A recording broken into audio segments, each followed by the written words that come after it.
All right. So I don't know who else is going to be trickling, and we had about 15 people sign up. So if people come in, great. If not, this is a good group to get started.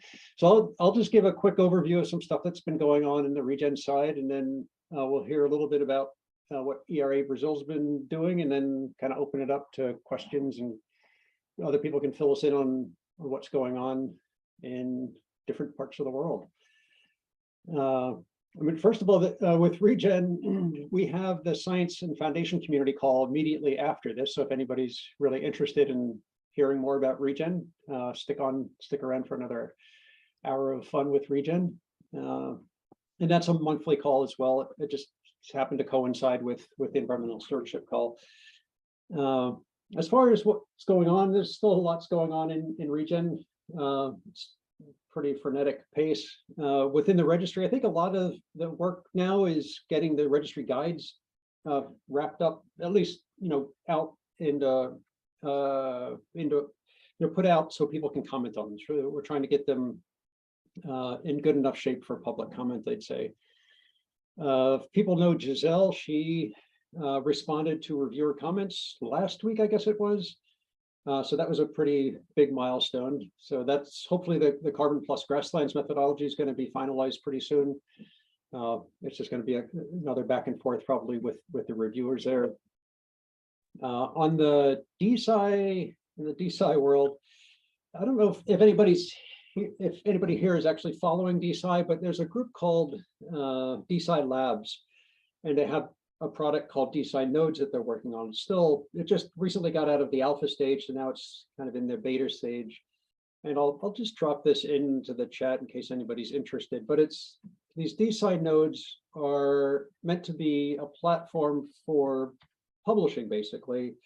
But it allows you to, integrate your code right into the paper. So you can click on the code and it'll actually run in the browser. So if anybody goes to this link, it's just a PDF of a paper that I was actually looking at because of some work I had to do, but then I decided to turn it into a node. And when you look at it on the left-hand side, there should be these little blue dots. And if you click on one of those dots, it'll actually run the code that was used to create the figures in the paper.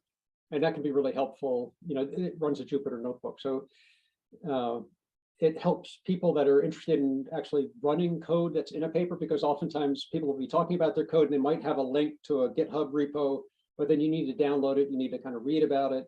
But with this, you could actually run it right in place, right inside the PDF. So it's just an interesting idea, and it's really in its infancy. So they're adding new functionality every month or two.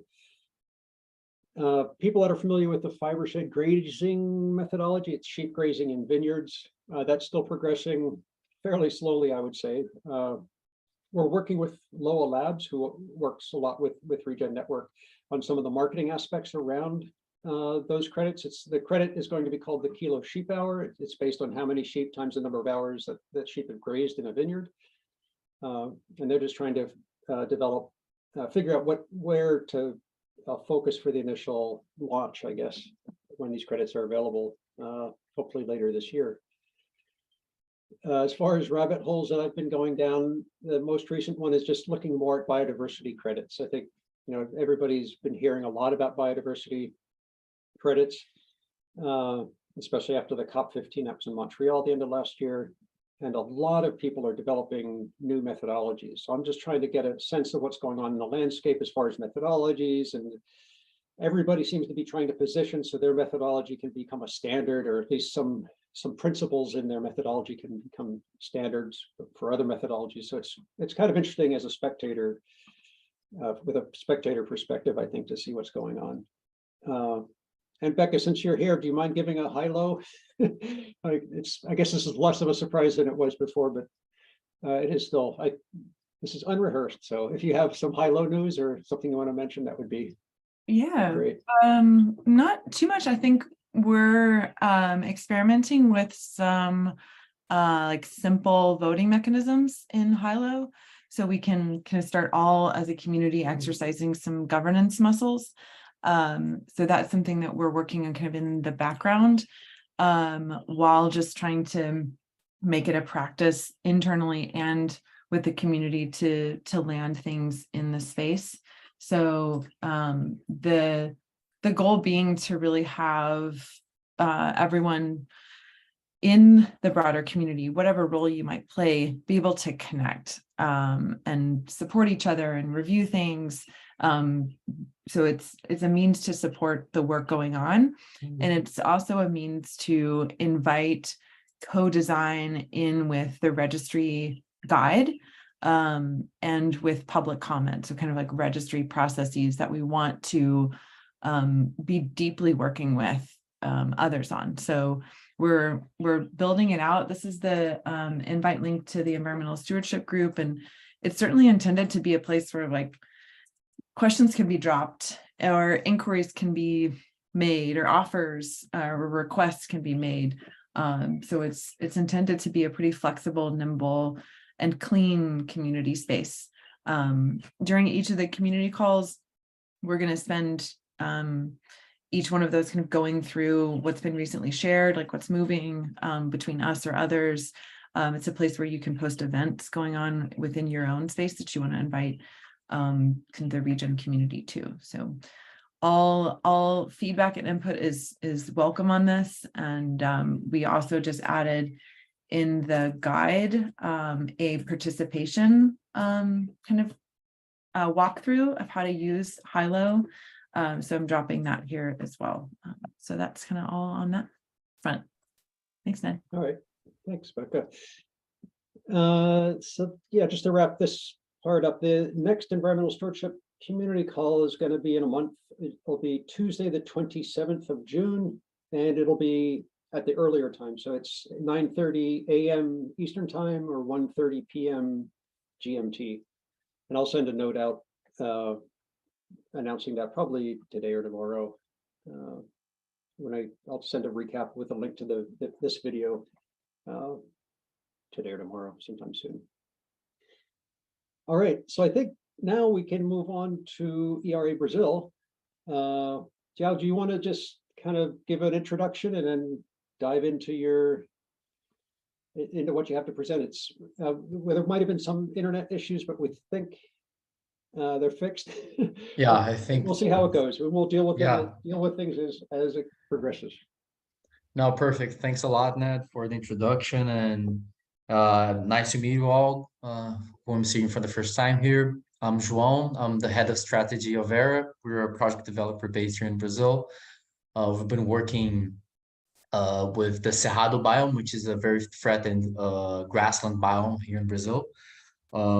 We have been working with regions since maybe I think it's the end of 2021 when we were part of the grant.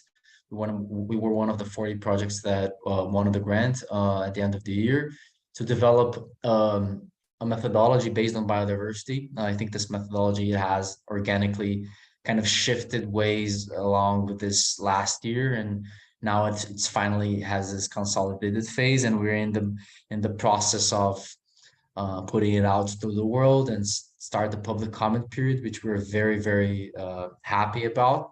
And I guess what I talked to Ned, and the idea here is just for us to present a little what this methodology is all about. Maybe this will be excellent, because if you guys have interested in diving in the public comment periods, you already have kind of a background as to what you're seeing when you do a deep dive into the methodology. And yeah, I will keep it brief. It's an overview, guys. I'm not going deep into the equations of the methodology.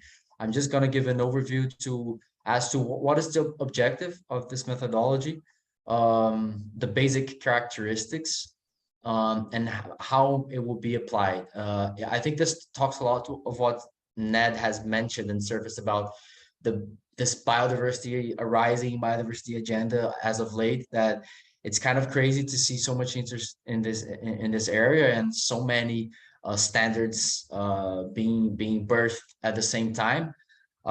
It's also very interesting that our methodology is not necessarily conflated or an overlapping with many of the standards that we're seeing arise, and I will explain why. I think we're, in our case, sorry, the pun intended, but we're kind of talking about a different animal here. So it's our main idea wasn't to create an outcome-based biodiversity credit, not in the sense that you see, for example, in the Colombian regulated market, in which you're compensating for biodiversity damage elsewhere or something like that. So I think that the use of the term credit, it's not very applicable to our project. So we have been using the term token. So it's a token that represents an environmental asset. So it's more, it kind of shifts away a little from what we have seen in the sense of an offset, and it's very common to the orthodox conceptions of the carbon world. So yeah, without let's just deep dive here into the presentation. Let me just share my screen.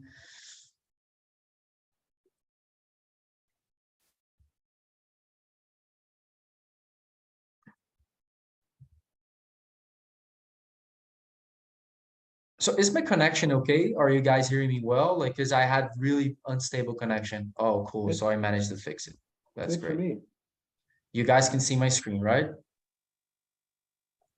Yes. Perfect. Thank you. Yeah, guys. So as I mentioned, we are Era in its essence is a carbon project developer. So we have a grouped project registered in Vera, working with farms in just for you guys to understand the background of the genesis of this methodology. So our project was born out of necessity to protect the Cerrado biome, this huge grassland biome that actually it's the second biggest biome after the Amazon biome here in Brazil. We're working with an APD project, so it's an avoided plant conversion. So what happens is once a farmer forfeits his rights to convert that native vegetation that he can legally convert in order to do cattle ranching or agriculture, he can get carbon credits. It's pretty straightforward, even from an additionality standpoint. And once me and my partners, we were visiting all these farms all around the Cerrado biome, it was a constant diagnosis that we would have, which would be, well, we are seeing these amazing mammals and birds, these usually something that we could pinpoint or classify as a keystone species, although our methodology is using the term umbrella species. I think these terms are conflated, so our technical team decided to go with umbrella species, but we were seeing these umbrella species, these keystone species, and we were thinking, well, this is very lacking from the carbon point of view, because not only, of course, when you're doing carbon, it's very carbon centric, but even when you're applying an additional standard, for example, the famous climate community and biodiversity standard, the CCB standard, you would still be very lacking on what are the requirements for biodiversity monitoring and biodiversity activities you need to implement in the project lifetime.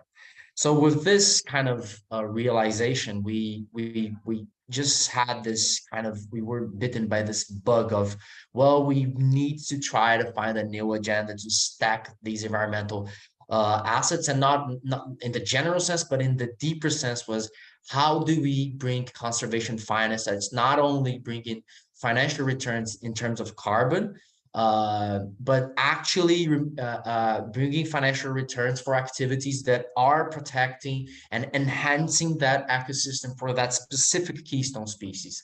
And when I'm here rambling about keystone species, it has a very specific issue. The Cerrado biome, for example, it's one of the last ecosystems here, biomes, and with its sub ecosystems, but it's one of the last like sanctuaries for the jaguar in Brazil. So if you get the jaguar, for example, it's pretty it's vulnerable, but not that vulnerable in the Amazon. It's still a big population since the Amazon is so big. You have it practically extinct in the Atlantic forest, extinct in the Pampas, which is a grassland biome in the south. It's practically extinct in the Caatinga, which is kind of a semi-arid desert here in Brazil. And then you have in the Cerrado about 3,000 to 5,000 jaguars all around in one of the biomes that occupies, I don't know, maybe a third of our territory. So we were thinking like, well, this is kind of crazy, because these guys, we were going to farms in which we knew the jaguar was present, and we would see carbon projects being implemented, and the CCB requirements was like, hey, you got to monitor this jaguar. Maybe if you want to put a radio collar in the end of like 10 years, maybe that would make you get a triple gold CCB certification, but it didn't really like look at issues like how is this cattle rancher, which is like our main client, cattle ranchers and agriculture, like how is this cattle rancher dealing with the conflict between the jaguar and his herd? How is he bringing environmental education to his employees in the farm so that if they run across a jaguar, they know how to act, they don't kill, they learn how to cherish and look at these sacred animals with a different view. Stop antagonizing the animal, create strategies to have less conflict, talk to the local communities, not only inside the farm. So we were like, well, for each of these keystone species, there will be a bunch of different activities that could be implemented. And how do we bring conservation finance for these specific activities, right? So then we went after creating an umbrella species, what we're calling a biodiversity stewardship token, right? So it's not a biodiversity credit, it's a biodiversity stewardship token. It's not based on an outcome, it's based on practice, a practice-based methodology. I'll explain a little bit more, go deep into what this is. So as I mentioned, in the end of 2021, we partnered with Regen. Very grateful for this moment, and we started creating the solution. As I mentioned, we're calling here in the slide this biodiversity token, but it's actually called the biodiversity stewardship token. And what we really wanted to leverage from now, not only from a methodology perspective, is to bring technology also, so monitoring technology, so that we can produce two specific outcomes. One is a very how can I say, a very good incentive to create scientific research for these keystone species on these places where they're threatened. So evolve and surpass this conception of, well, you just put some camera traps there and it's all right. Like, how do you start doing telemetry and radio collars? How do you use bioacoustics? How do you integrate this to the blockchain, and so you can create faster verification cycles, talk to auditors to bring like state-of-the-art technology, maybe bring like bioacoustics together with AI so that you can start monitoring these species and produce more scientific knowledge about these species, which in return creates this like virtuous cycle in which we are bringing more information so that we can have better conservation strategies. So this is like the fundamental like pillar of the methodology. And as I mentioned, like the idea here is to not have this like tortuous cycles that we live with Vera, for example, that we are waiting 2 years, 2.5 years to have a credit issues. How can we bring reliable, scientifically based, and especially reliable, that it's not, we don't want to rush it out and create credits that don't represent anything. It's not hot air. We want to actually have sound and scientifically driven information and activities that are protecting these species, but that they can be fast tracked so that we can actually bring conservation finance to the areas where they need most. Because here in Brazil, it's very easy to make this acknowledgement of, well, like the places we hear about REDD+, we hear about the carbon markets, we hear about all these agendas, but it's very hard to actually materialize in the world for these farmers. There are farmers that we talk to that they don't even want to look at project development anymore, because they don't believe anymore that like payment for ecosystem services, all this agenda actually exists. So how can we actually bring results, right? And what I mean results is that farmers want money so that they are remunerated for conservation activities. It's not like holding the jaguar hostage, but it's actually saying, well, you, there's a conservationist farmer that haven't deforested for 20 years, have a love for the jaguar, spend extra money conserving the jaguar, right? And helping, doing environmental education, all these wonderful activities. How can you make this become actually something that you're being, not only to implement activities, but also yourself have more money in your pocket? So that's the whole idea.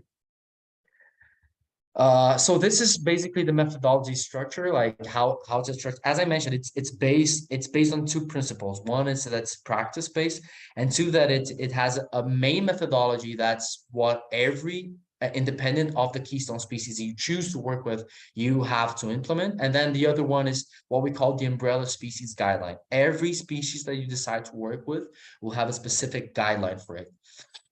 So we have one for the jaguar, we have one for the Brazilian cougar, we have one for the maned wolf.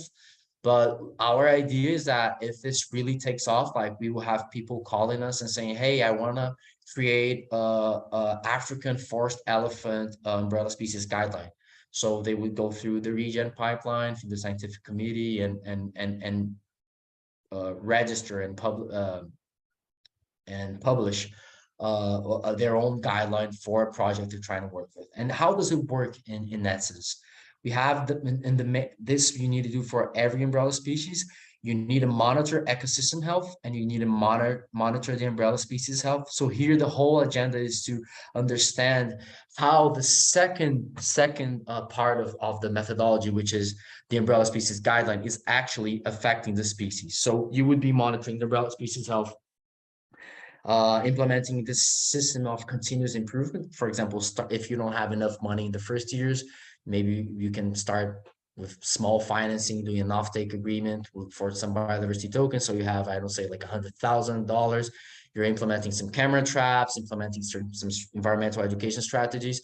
But in the coming years, you have specific milestones you need to reach in relation to monitoring, that you, at the end of your project, you need to be doing a full-fledged radio collar monitoring of the jaguars that are roaming around, understanding movement, understanding dispersion patterns, understanding how they're using all the matrices that are available, how they communicate and use like the fields, the soy or sugarcane fields nearby, if they actually hunt there after the white-lipped peccary. Or so this will all be monitored, and you have the system of continuous improvement. The ecosystem health is not very different, but you're looking at it from a macro perspective. So umbrella species health, you're looking at the species itself, you're looking at spray, you're looking at the food chain, there's a bunch of indicators. And then in the ecosystem health, you're looking from a macro perspective, looking at ecological corridors, at the mesoregion, how loss of vegetation is happening. You're kind of monitoring these patterns. So this is more from a macro perspective, and you're monitoring wildfires. So there's a bunch of different indicators that you would be monitoring as you progress. And then you deep dive into what actually pertains to the umbrella species itself. This is where it gets very fun. So like we have a jaguar guideline now. So the guideline would look at 3 pillars, which would be financial strategy. How are you using the money, right? Do you have a plan with a local scientific institution or an NGO? Do you have extra finance? Are you using carbon finance too, or is it just a biodiversity tokens? Are you working together with the local government? So you have all this, so that's create like the blueprint of the project. And then you have 2, which is I think is the more like how can I say which pertains like the day-to-day business, which is social engagement, property management. Property management is basically how do you manage holistically your property to enhance that ecosystem for the keystone species you're working with. So again, the example of the jaguar, cattle ranching, you're working with your herd in a way that you're avoiding conflict, so you don't have to kill the jaguar anymore. You're avoiding conflict in the sugarcane field. If you learn protocols, if you run with like a jaguar cub, for like farmers don't know what to do, they actually get the cub and they take it to the farm, like to the house. They actually get the cub and just take it. If they find the cub, like the mother went hunting, and then the cub is alone in the sugarcane fields. And we have this in Brazil, that actually jaguars, they birth inside the field. It's very, very common. And like, how do you work? Like, who do you call? Do you call the local municipality? Do you call the environmental agency? So this is all about environmental education, and this pertains property management. So all this property management, and we're working with a pilot now in the Pantanal biome, which is we wanted to have a pilot in the Cerrado biome, but didn't materialize. So we actually are working the Pantanal biome, which is this beautiful wetland biome, which with a lot of jaguars there. It's kind of our Kodiak, it's our Kodiak grizzlies, because they are the biggest jaguars in the world, and they have such abundance of food there that they're big and sturdy, and it's a huge population, very densely populated the area. But there's a lot of conflict. So you have actually declining populations because a lot of conflict with cattle ranching, which is very traditional in this biome. We have a lot of cattle ranching. So we're starting to work there, and it's amazing what property management can do. So like if you implement simple strategies from lighting, for example, the places where the cows stay at night, like have good lighting, have bells in every cattle so that it's making noise, so that the jaguars are kind of looking at the world, this funky business. I'm not going to get near this cattle. I don't know what this sounds all about. So we have all these strategies that we're seeing being implemented by our project partners, and we're seeing how important it is. And social engagement, of course, social engagement kind of, it surpasses like the property itself. It's about going to local communities. It's about talking to these local communities, understanding if they're part of like illegal fur trade, if they're part of, I don't know, just like illegal hunting and poaching. Many times they are. Sometimes it's cultural, sometimes it's purely economic. So we have places in the Cerrado where they kill the cougar for just cultural reasons. Like the cougar will eat their hens and their pigs, and so they will go after it and do a hunting party just to kill that last cougar of that municipality. So how can you start in social engagement so that you can actually bring environmental education? We're not saying that it's like implement one course and it's done, and that it's a continuous work. Talk to the municipalities, talk to the environmental agencies, create this whole like holistic approach in which we're talking to people and bringing consciousness about the importance of these big mammals. And yeah, I guess that this is where it gets very technical. So my team, like my technical team, as I said, like I'm the head of strategy. So when it gets to deep ecology and deep biology, I'm not the guy. So, but our team decided to let the keystone species definition aside and go for the umbrella species. But I think that most importantly here is just to say that we are working with umbrella species that are mammals or birds. We decided not to go through other types, just to narrow it down so that we can understand how to create the blueprint of the guidelines, so that it wasn't just like, hey, you can do anything you want as a guideline. So, because if you're looking at a reptile that could be considered an umbrella species, if you're looking at an aquatic mammal, for example, so it's only terrestrial mammals and birds, right? So just so that we could actually narrow it down and create something that people work with. So it would be so open that it would be hard to pinpoint and create a methodology. And of course, you need to go, you need to understand the vulnerability status, because we are working with vulnerable, endangered, and critically endangered species. And yeah, I think I went through this. I think here, as I mentioned, it's a stewardship methodology. So the theoretical foundation is that it's based on practice. So why do I say that we don't want it's not an outcome-based methodology? It's basically because from our experience, this would narrow it down to something that it's so hard to pinpoint from a theoretical point of view. Like, I'll give an example. In Pantanal, with our project partners in our pilot, you had huge wildfires in 2019. So if I, for example, put an indicator that if I have more jaguars in a specific time season in my property or in the meso region, like I would be I would get a prize for that. Like, how can I actually say that that's because of my activities and not because of wildfire kind of just pressured them to come into my property? Or how can I say that, for example, my property has a lot of water resources, and it's just that I'm doing monitoring in the rain season, and then they're coming to drink in the wells in my property, and then they're out again. Like, how can I actually pinpoint that this outcome actually represents like a net gain? You know, like the problem, what I think with biodiversity credits right now is that the concept of a net gain, be it what, like, for example, Plan Vivo is trying to do, like 1% net gain in a basket of metrics, like it's just so hard to pinpoint that that would actually represent something. That we're actually going with a practice space, which would be, hey, you don't need to prove to me that you're getting more Jaguars. You just need to prove to me that the approved activities, like the implementation activities are in the guidelines, are scientifically sound in the sense that they're effective. They're proven to reach the outcomes we want to reach from a like a general point of view, which is, hey, we know that to avoid herd Jaguar conflict, you can implement A, B, and C. Like, it's not like there's no negative effect from implementing this. There's wide scientific literature in Brazil to show that to avoid the conflict and have less Jaguar killed, you can do this and that. So like, you're not expecting to implement that and have a population rising in the next 2-3 years of a project, but you do expect to have some kind of a positive net biodiversity outcome in the long run. You just don't have to prove it so that you can get the tokens. You need to prove that you're implementing these activities, right? So a bunch of them, and they are all about continuous improvement. So you're not going to be every year doing the same thing. Every year you're raising ambition and creating a bigger and more ambitious project. So you're, for example, you start with like camera traps and some environmental education in the first year. You have lower budget, biodiversity tokens with price discovery and whatnot.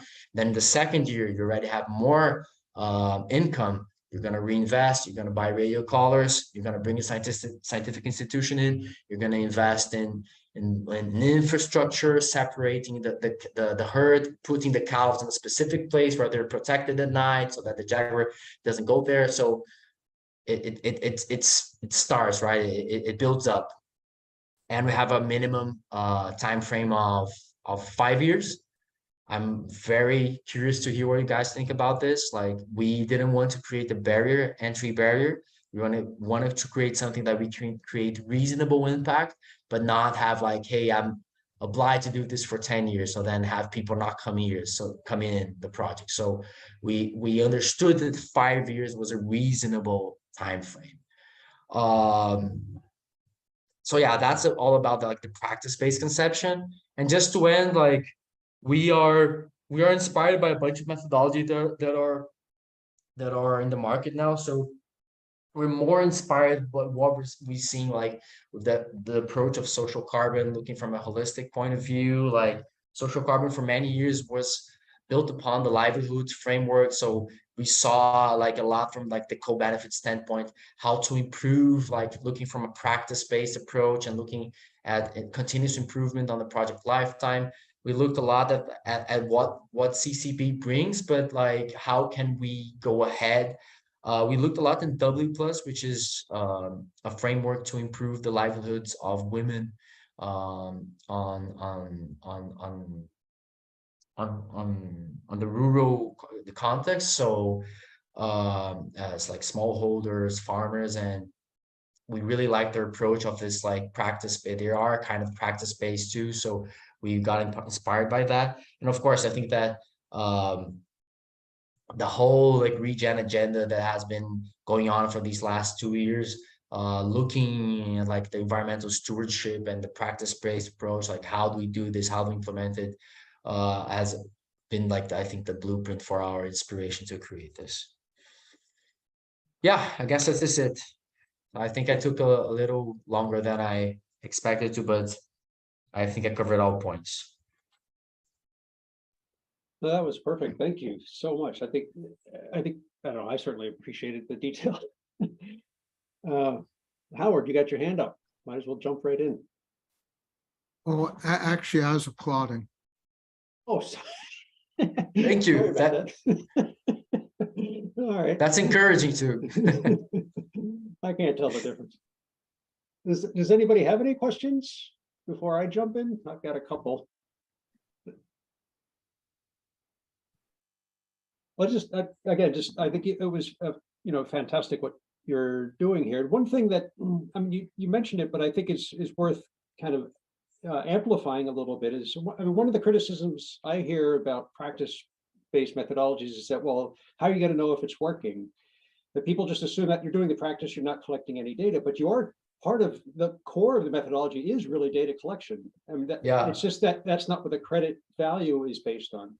So it's based, you're focused on knowledge generation rather than, setting a price for a token or a credit or something.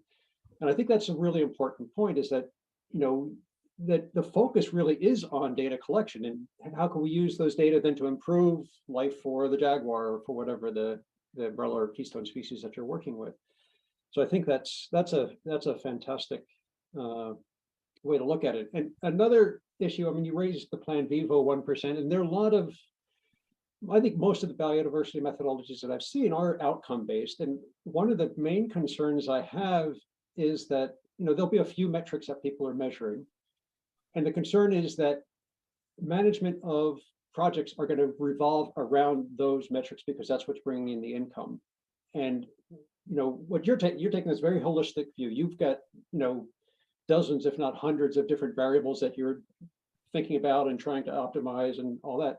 If you boil it down to 3 or 4, you're basically taking a sample out of those, 100 or whatever that you think are important.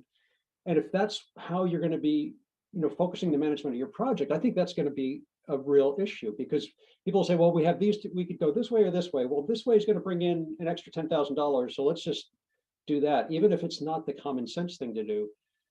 So anyway, that's just, I'm kind of applauding your choice to take the route that you're taking. I think it's, I mean, from my perspective, whatever that's worth, it's a good direction. No, many thanks. That's very encouraging to hear. Any other questions? I've got another, but I don't want to kind of take people's time. Yeah. I'm curious, amidst this conversation of other biodiversity approaches that are out there, and if you were talking to folks that were exploring biodiversity protocols for their area, what questions would you have them ask, or what things would you have them kind of take stock in, or like how would they kind of approach the use of your protocol? Because there are a lot of folks around kind of the region community that are quite new and don't have like that breadth of experience that you all have.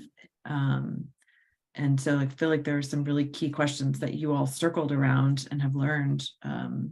Curious to hear more from that experience. I think that it's hard, because I think I don't think it's just a topic that's new for some region community members. I think it's a whole new topic for everyone. And I guess that people that are engaged for decades in carbon are still struggling to understand how the biodiversity framework will be implemented. So when I look at this perspective and looking where I could see like a lot of money pouring down into conservation finance for biodiversity, and also bringing some of the experience with carbon, is that what are the big questions that big corporations are going to ask? And these are the guys that are creating major environmental damage, right? Especially the ones in the areas we are working with, Amazon. And so how like, if I want to bring something that I can work with Cargill clients, for example, I know that maybe some people here will be thinking about the demon when I'm talking about Cargill, but like the question is like, Cargill is still an agent that can create change. So what are the questions that these kind of big corporates are going to ask if they want to bring the biodiversity credits framework and tokens inside their clients, which are the ones that are actually creating environmental damage by deforesting,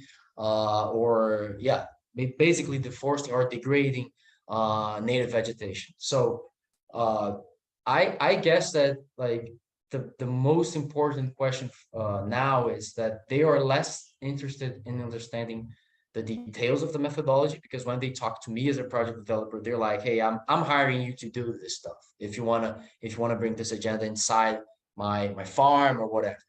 But they're more interested into learning, like, is there a market for this? And then when they ask is there a market for this, is that where is the genesis for this market? Is it the task force for nature related disclosures? Like, is this that's creating this demand? Is it like, well, I don't know, like big corps, big corporations are now becoming B Corps. Go under, right? But not like is like the B Corp impact assessment is gonna make me buy biodiversity credits or tokens? Like, what is it that will create this demand, and what's the price discovery? Like, how can I like what is the actual conservation finance that I'll bring so that I can conserve and actually bridge my opportunity cost of soy, cattle, corn, whatever, beans. So I think that it's not, it doesn't have like an answer yet. Like, we're creating this market, so we really need to actually create like the fact, right? The frequently asked questions, the pilots, so that the pilots can answer some like more operational doubts everyone has, and start building a case from scratch.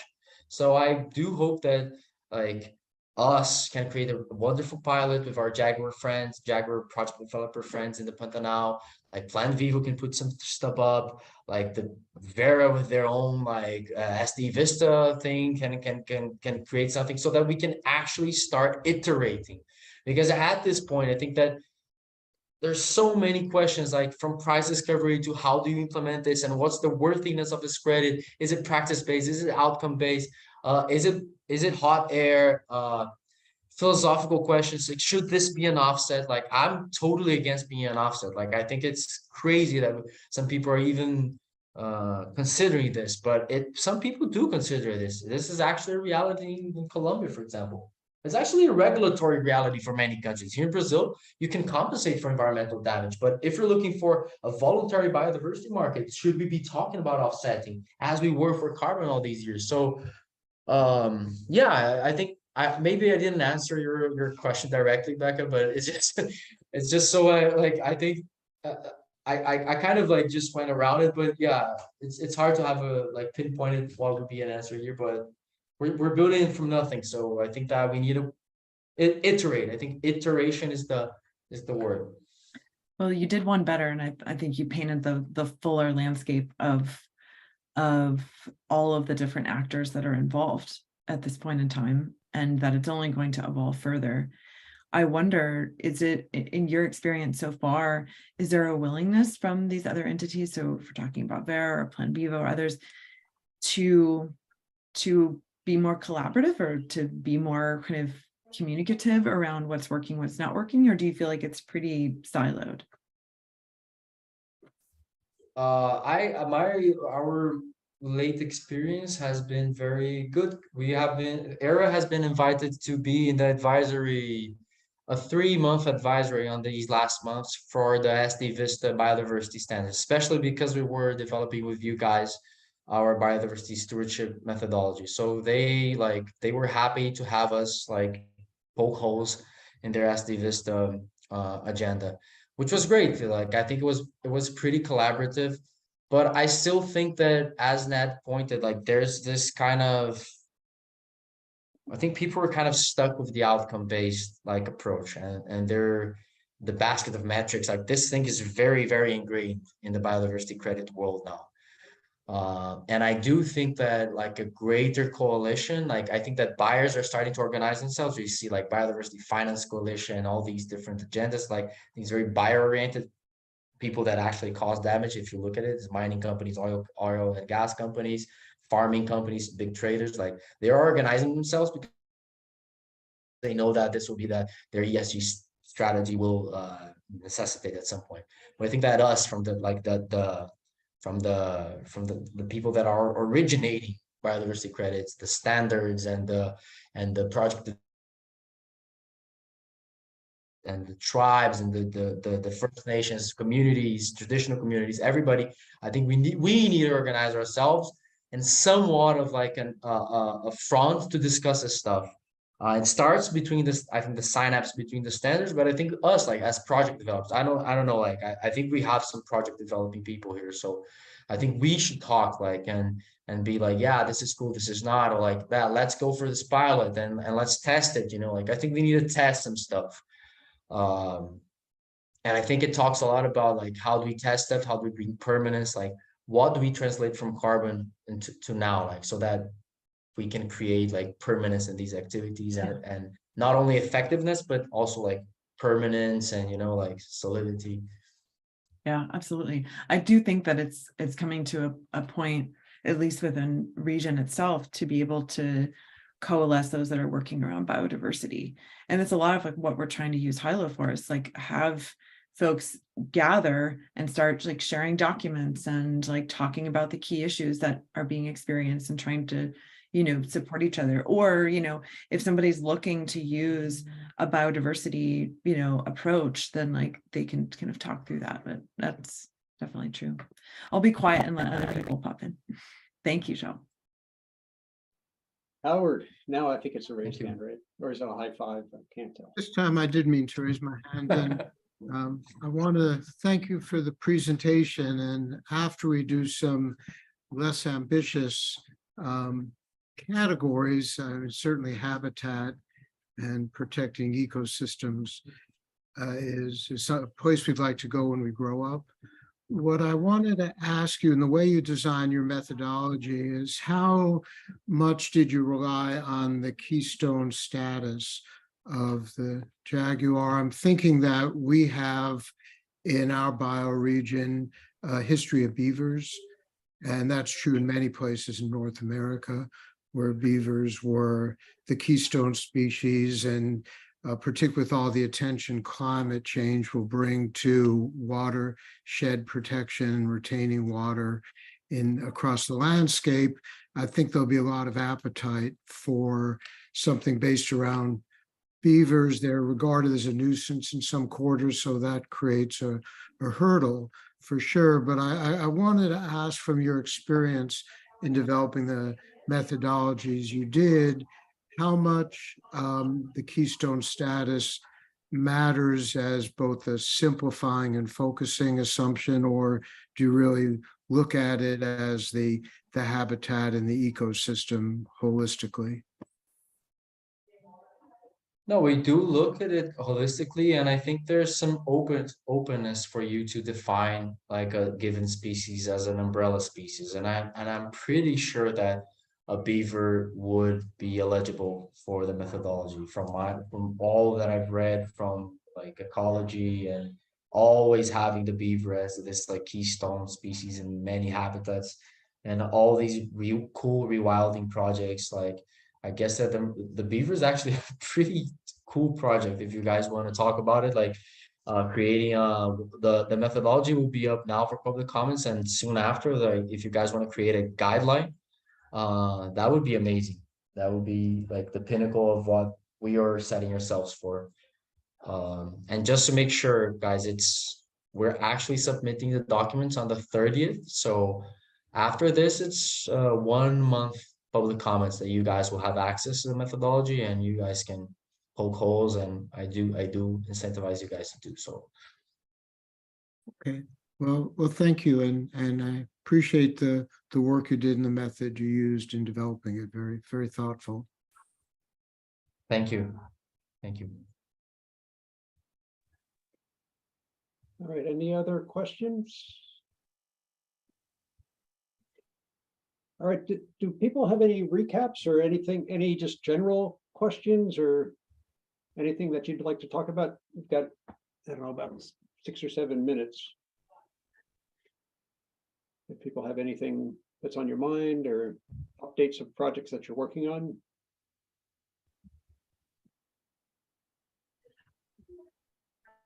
I could take a minute to share about some potential beaver credits or a beaver methodology. Thank you, Howard, for cueing that. So I was recently with a group, I put it in chat, that is developing or is using an approach called low-tech process-based restoration of riverscapes. And it's just marvelous. And I was a part of the actual building of a dam, and this is in California. And the idea being to create a very minimal input approach to restoring riverscapes and basically inviting beavers back in, or like, removing them, like moving them back in.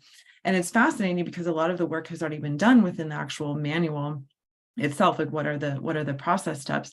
And so then it becomes a question of like how to employ remote sensing to track the changes in, even like NDVI could probably pick up changes from from the waterscape, expanding. It's just really interesting. Some really passionate folks that are involved. So Howard, if you want to connect around that at any point, let me know. And Joao, I mean, maybe this methodology would, be a pretty awesome place to start. Well, thank you. Yeah, Rapad, as I had mentioned, I think we have to do some simpler stuff before we're ready to take on all the controversy that attaches to farmers who'd rather shoot beavers than believe in them. But so we'll keep connecting. Hey, Becca, do you have any links or anything to that project that might relate to the efforts of the Wilbur property in California? Yeah, I do. I'll share some more. So Kevin Swift is the one who, it's called Swift Water Design, and he kind of runs this. And so this, it's not shareable, it's a PDF. But this,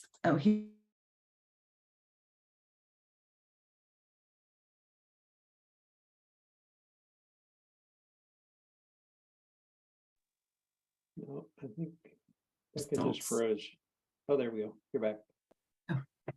yeah, there's some pretty extraordinary results. And this is an instance where like you're not tracking actual beavers, you're not looking at those outcomes, like you're looking at the practices themselves and trying to collect data, especially in places that that you have like water table issues, and things like that, like more data to indicate how these practices are supporting ecosystems and watersheds.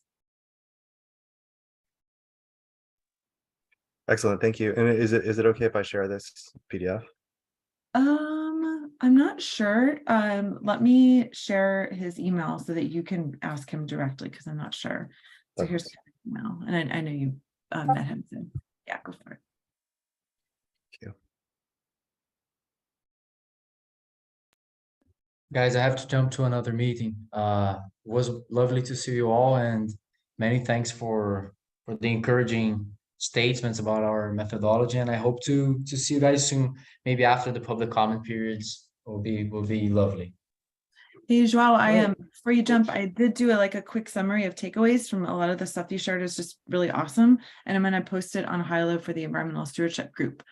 So pop in there if people have questions or anything. But thanks so much. Perfect. Thank you, guys. Bye. All right, thank you.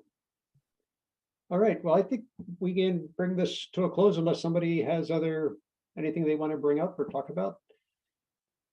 So I will send out a note the next day or two with a link to the video, the recording, and I'll have the date of the next meeting, and then probably in a couple weeks or so, I'll post the invitation information. And hopefully you'll have a chance, you'll be interested in coming back. And if anybody here wants to talk about a project like the ERA did today, ERA Brazil did today, just let me know, and I'll set the time aside so you can do that. So anyway, take care, everybody. Bye. Thank you. Thanks, Ned.